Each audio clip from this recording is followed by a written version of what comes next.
Question number 1, व्यक्तित्व के संगठन का स्वरूप है मनोवैज्ञानिक शारीरिक। व्यक्तित्व के संगठन का स्वरूप क्या है?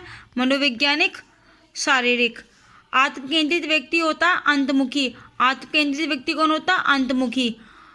क्वेश्चन नंबर 3, अपने ऊर्जा बल को बाहर की ओर अभिव्यक्त करने वाले व्यक्ति का प्रकार होता है बहिर्मुखी व्यक्ति। अपने ऊर्जा को बाहर की ओर अभिव्यक्त करते हैं वो बहिर्मुखी। क्वेश्चन नंबर 4, समन्वित व्यक्तित्व में पाया जाता है दृढ़ इच्छा शक्ति। समन्वित व्यक्ति में क्या पाया जाता है? दृढ़ इच्छा शक्ति। क्वेश्चन नंबर 5, व्यक्ति की पहचान करने में सहायक है बाह्य विभिन्नताएं। व्यक्ति की पहचान करने में क्या सहायक है? बाह्य विभिन्नताएं। क्वेश्चन नंबर 6, एक सामान्य स्ववृत्ति जो एक समूह अथवा एक संस्था के प्रति होती है कहलाती है अभिवृत्ति। एक सामान्य स्ववृत्ति जो एक समूह अथवा एक संस्था के प्रति होती है क्या कहलाती है? अभिवृत्ति। व्यक्तित्व का सर्वाधिक मान्य वर्गीकरण क्या है? व्यक्तित्व का सर्वाधिक मान्य वर्गीकरण क्या है? युग ने। व्यक्तित्व का सर्वाधिक मान्य वर्गीकरण किसने किया है? युग ने। क्वेश्चन नंबर 8, टैट परीक्षण किसका मापन करता है? व्यक्तित्व का। टैट परीक्षण मापन करता है व्यक्तित्व का। व्यक्तित्व के क्वेश्चन नंबर 9, व्यक्तित्व के प्रकार सिद्धांत के अनुसार व्यक्तित्व निम्नलिखित में से किस पर आधारित है? शील गुण पर। व्यक्तित्व के प्रकार सिद्धांत के अनुसार व्यक्तित्व निम्नलिखित में से किस पर आधारित है? शील गुण पर।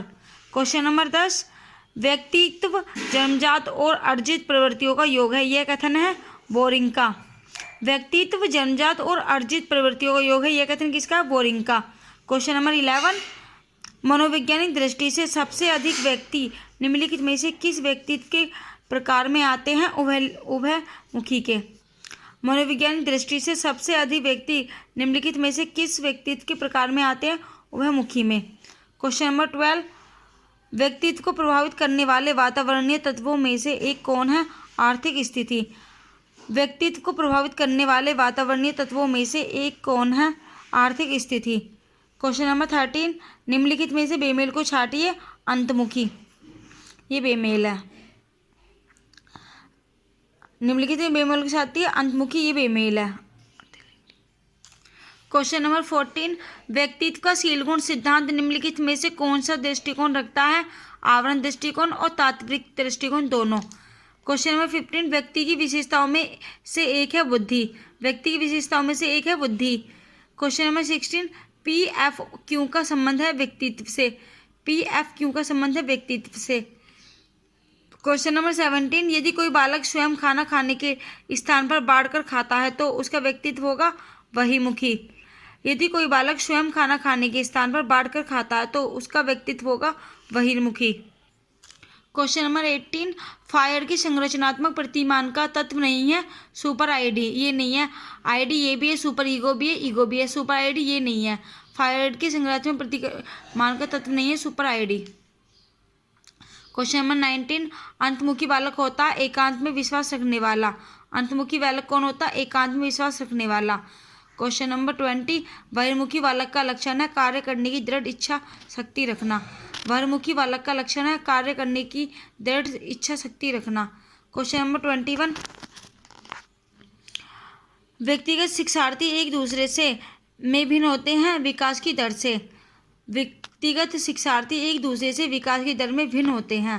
क्वेश्चन नंबर 22, प्रत्येक शिक्षार्थी स्वयं में विशिष्ट है। इसका अर्थ है कि कोई भी दो शिक्षार्थी अपनी योग्यता और रुचियों और प्रतिभाओं में एक समान नहीं होते। प्रत्येक शिक्षार्थी स्वयं में विशिष्ट है। इसका अर्थ है कि कोई भी दो शिक्षार्थी अपनी योग्यता और रुचियों और प्रतिभाओं में एक समान नहीं होते। क्वेश्चन नंबर 23, बाल मनोविज्ञान के आधार पर कौन सा कथन सर्वोत्तम है? कि प्रत्येक बच्चा विशिष्ट होता है। क्वेश्चन नंबर 24, व्यक्तिगत विभिन्नता के मिलन के संबंध में एक अध्यापक की भूमिका होनी चाहिए। व्यक्तिगत दृष्टिकोण, अभिरुचि और योग्यताओं को जानने का प्रयास और व्यक्ति आधारित पाठ्यक्रमों को उनकी आवश्यकता के अनुसार जानने की कोशिश। एक और तो दोनों होनी चाहिए। क्वेश्चन नंबर 25, व्यक्तिगत विभिन्नता का प्रभाव दिखाई देता है शरीर द्वारा। व्यक्तिगत विभिन्नता का प्रभाव दिखाई देता है शरीर द्वारा। क्वेश्चन नंबर 26, मनोविज्ञान प्रवृत्ति की क्या क्या विशेषताएं हैं? मनोविज्ञान प्रवृत्ति की क्या क्या विशेषताएं हैं? बाल मनोविज्ञान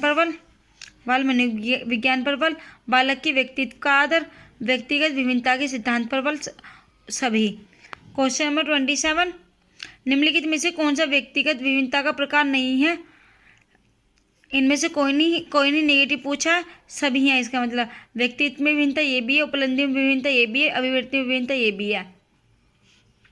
क्वेश्चन नंबर 28, व्यक्तिगत विभिन्नता का प्रमुख कारण है वातावरण, वंशानुक्रम और आयु, सभी हैं।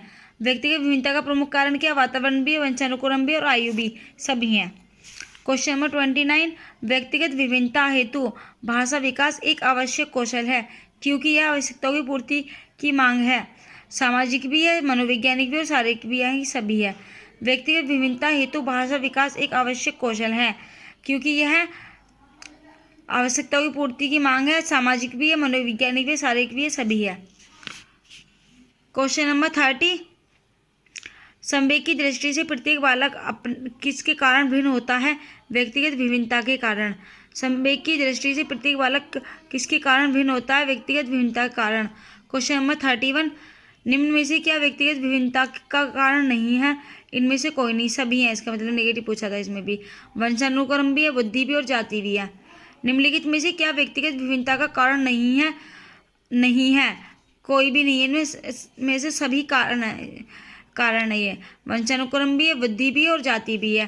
क्वेश्चन नंबर 32, व्यक्तिगत विभिन्नता ज्ञात करने की विधि है वेनेटी का विधि, डाल्टन विधि और डेकोरोली विधि। व्यक्तिगत विभिन्नता ज्ञात करने की विधि है वेनेटी का विधि, डाल्टन विधि और डेकोरोली विधि। क्वेश्चन नंबर 33, संभवतः व्यक्ति योग्यता की विभिन्नताओं के बजाय व्यक्तित्व की विभिन्नताओं से अधिक प्रभावित होता है। यह कथन किसका है? टायलर का। संभवतः व्यक्ति योग्यता की विभिन्नताओं के बजाय व्यक्तित्व की विभिन्नताओं से अधिक प्रभावित होता है। यह कथन किसका है? टायलर का। क्वेश्चन नंबर 34, किसी बच्चे का व्यक्तित्व वंशानुक्रम तथा वातावरण का क्या प्रभाव का क्या होता है? गुणात्मक प्रतिरूप। किसी बच्चे का व्यक्तित्व वंशानुक्रम तथा वातावरण का क्या होता है? गुणात्मक प्रतिरूप। क्वेश्चन नंबर 35, व्यक्तिगत विभिन्नताओं को जन्म देने वाला विद्यालय कारक है। विद्यालय का वातावरण, शिक्षा की दिशा, विद्यालय शिक्षण, सभी हैं। व्यक्तिगत विभिन्नताओं को जन्म देने वाला विद्यालय कारक है। विद्यालयों का वातावरण, शिक्षा की दिशा, विद्यालय परीक्षण, सभी। प्रोजेक्ट विधि किसकी है? किलपैट्रिक की। प्रोजेक्ट विधि किलपैट्रिक की। किंडरगार्टन विधि फ्रोवेल, किंडरगार्टन विधि फ्रोवेल। खोज विधि आर्मस्ट्रांग, खोज विधि आर्मस्ट्रांग। मॉन्टेसरी विधि डॉक्टर मारिया मॉन्टेसरी, मॉन्टेसरी विधि किसने दी थी? डॉक्टर मारिया मॉन्टेसरी ने। वैश्विक शिक्षा प्रणाली विधि महात्मा गांधी, वैश्विक शिक्षा प्रणाली की प्रतिपादक किसने दी थी? महात्मा गांधी ने। और डेकोली विधि डॉक्टर ओविड डेकोली ने। प्रोजेक्ट विधि किलपैट्रिक, किंडरगार्टन विधि फ्रोवेल, खोज विधि आर्मस्ट्रांग, मॉन्टेसरी विधि डॉक्टर मारिया मॉन्टेसरी, वैश्विक शिक्षा प्रणाली महात्मा गांधी, डेकोली विधि डॉक्टर ओविड डेकोली।